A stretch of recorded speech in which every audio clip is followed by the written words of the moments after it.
2023 October 7 ഇസ്രായേലിലെ ഒരു ചെറിയ കുടുംബം. മൂത്ത മകന് ശേഷം രണ്ടാമതൊരാൾ കൂടി കുടുംബത്തിലേക്ക് വന്നപ്പോൾ ആഹ്ലാദത്തിന്റെ നാളുകളായിരുന്നു ബിബാസ് കുടുംബത്തിന്.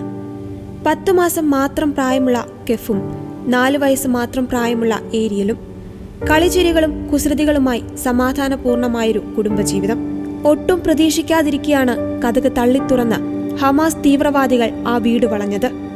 ഇരു കൈകളിലും തന്റെ 2 മക്കളെയും നെഞ്ചോട് ചേർത്ത് തന്നെ ഇവിടെ നിന്ന് കൊണ്ടുപോകല്ലേ എന്ന് ആ അമ്മ കരഞ്ഞപേക്ഷിച്ചു.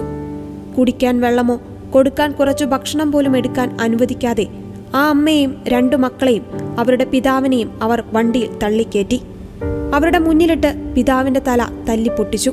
നിസ്സഹായയായ ആ സ്ത്രീ തന്റെ പിഞ്ചോമനകളെ ചേർത്തുപിടിച്ച് ചോരയൊലിക്കുന്ന തന്റെ ഭർത്താവിന്റെ മുഖം നോക്കി കണ്ണീർ അടക്കിപ്പിടിച്ച് എല്ലാം സഹിച്ചു.